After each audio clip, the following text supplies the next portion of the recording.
Hello, everyone. Thank you for coming to my talk. My name is Gil. Tonight I'll talk about upgrading AI data reasoning. I'll talk about the limitations of LLM in terms of reasoning. I'll talk about compound AI systems, and I will take example from my startup, Merlin BI. Self-introduction, I've been into AI forever. As a product manager, so I've worked as really focused on the applications of what can be done using AI. I worked at big companies, but most recently, last year, I created Merlin BI. So it's a company, a startup using generative AI for business intelligence. So one thing I will not talk about, making it clear, I will not talk about RAG today. It's been a year, everyone talks about it. It's an awesome topic, and I wish it's everywhere, but there are other things to do with generative AI, so I'm going to talk about something else. So today, I will not talk about retrieval and augmentation. I will talk about assessment, combination, and inference. So basically about how we can increase the depth of reasoning of large language models. And I want to talk about it right here, right now, with building blocks that are available right now, what we can build, what anyone can do. So not like a theoretical talk about what capabilities will there be in the future. And yeah, as a actually example, I use my startup because we did build things that I think are awesome.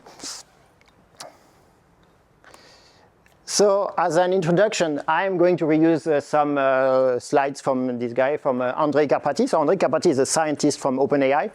A month or two ago, he released this video, this intro to a large language model, which is awesome. So I recommend it to everyone. And just out of curiosity, so who did see the video, the intro to LLMs by Andrej Karpathy in the room? One, two, only a few. So I recommend everyone else watch it. It's awesome. It's for all audiences, and this guy is a god of generative AI. So you have the QR code.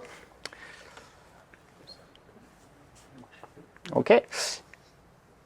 And so Andrej Karpathy introduces everything about LLMs. I'll focus on one thing that he talks about. Oh, you wanted the QR code? Sorry. So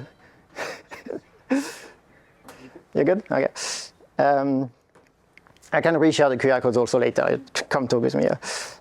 So among things he presents, Andrej Karpathy talks about the limitation of LLM's reasoning, and he uses an analogy with what's in the book, Thinking Fast and Slow, to explain two kinds of reasoning and what is available right now and what is not. So thinking at us as humans, when we are being asked to solve a 2 plus 2, it's obvious, we don't even need to do math. This is 2 plus 2 equal 4. It just goes out naturally. We just our brain auto-completes it without even thinking. You don't count on your fingers 2 plus 2. But if you're being asked 17 times 24, suddenly you're I need to spend a minute thinking about it. And it's actually several steps. If you ask me, I will do 10 times 24 plus 5 times 24, which is 10 times 24 divided by 2 plus 2 times 24, and I reach a result. It takes me 10 seconds and several steps. And so what large language models right now do, those models, they are basically just what we do ourselves when we do 2 plus 2. They're just been trained with all the knowledge on the internet, and they're very good at auto-completing what is the next word coming. So 2 plus 2, boom, 4. But reasoning deeper than that, large language models are not great at it. And so basically, the LLMs, they are this dog, building train tracks as they are running. They are being given the same amount of time and the same amount of computation to solve something trivial like 2 plus 2, or if you ask them something very complex like, hey, prove Einstein relativity theory, they use the same computing power. So for that answer, I will say something from the internet, but my point is they don't have the ability to spend more time to say, okay, this problem is complex, I need to work and do several steps to reach a result. So they are only limited to this. But so what we want is more like a multi-step, multi-stage thinking. Like when you play chess, for example, you never just play intuitively. You are like, okay, if I play this, this will happen, or if I play that, that will happen. What is the best pass like for what I can project like three turns ahead in the future? And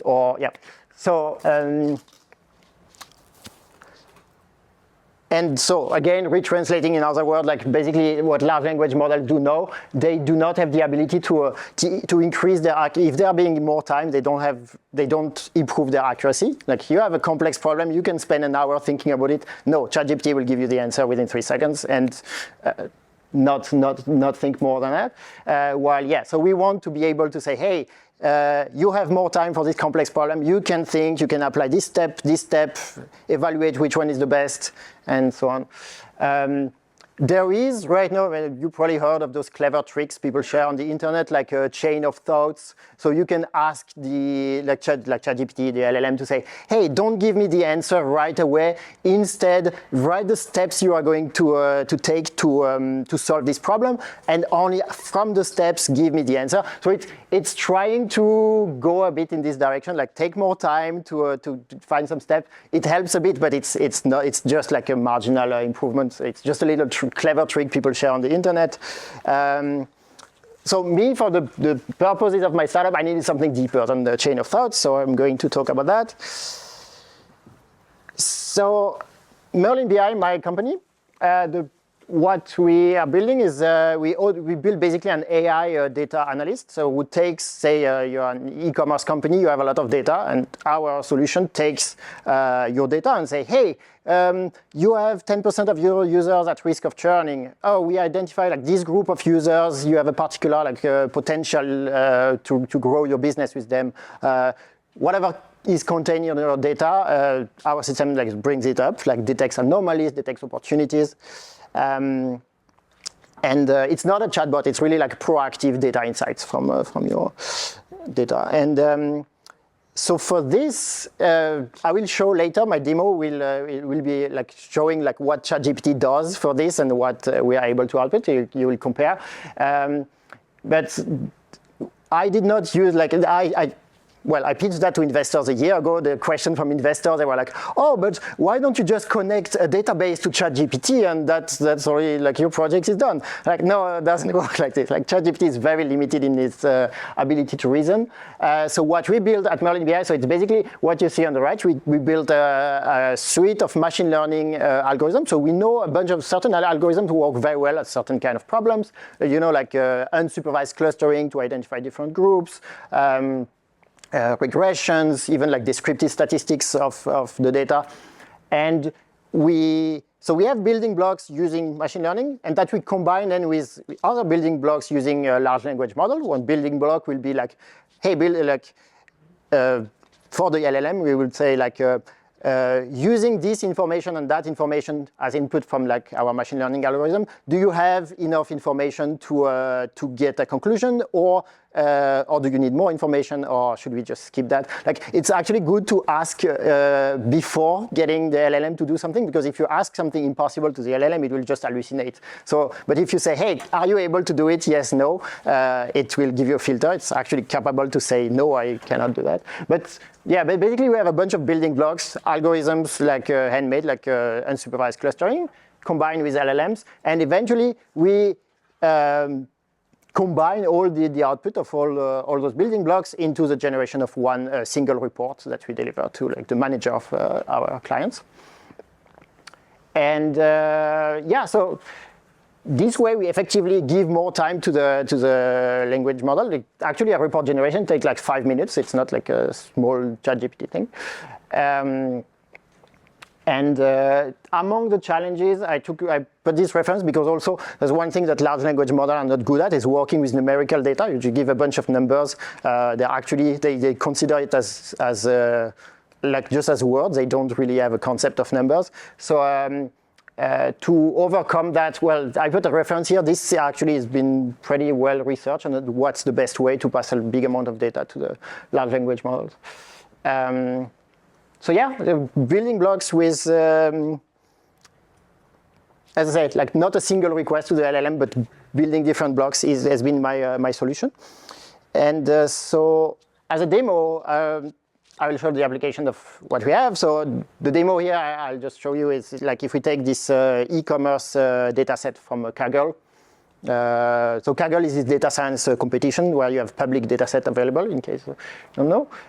So you have typical data of e-commerce website user, like this user is located in this city, paid with credit card, connected last time 90 days ago, and so on, like lines like that. So it's typically a challenge for human analysts. Like in e-commerce company, I've seen so you need to identify what are the right user group, what's their characteristics, how do you present that to the management. I have seen just too many times analysts coming and showing this kind of chart of like, hey, I run a clustering algorithm, and then management is like, oh, okay, that doesn't tell me a story. So there are challenges like both technical and communication for humans. Well, it's possible, but it takes time. So my feeling why I created Merlin BI is because I think, okay, an AI can do a better job than that. No, I did try to put this exact same data set into ChatGPT. So ChatGPT, actually, it's already, I can say, like the 2+2 example I had was like if you just take a pure like a monolithic LLM. ChatGPT had this function called data analysis.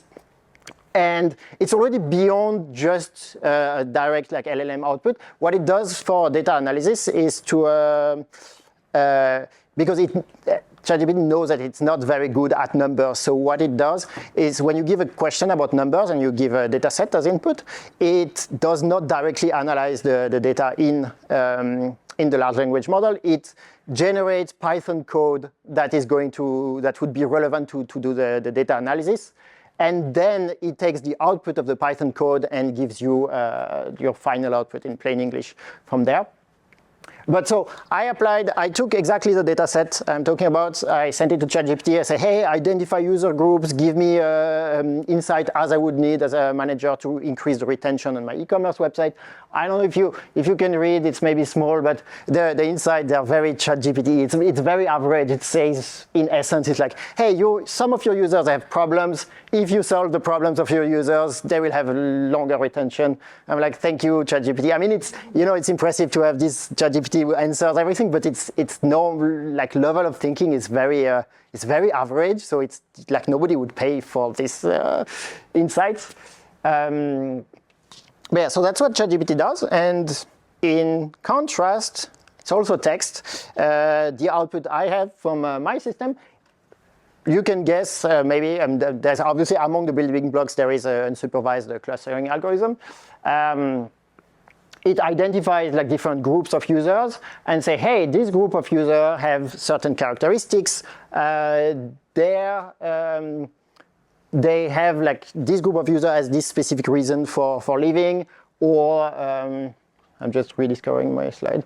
Identify different groups of users, or like this group has like a 5% probability of churn, however, they have also a higher opening rate of email campaigns than usual. So a good way to re-engage them would be through email campaigns, maybe something like that. Like trying to go deeper into in the insights than what ChatGPT does.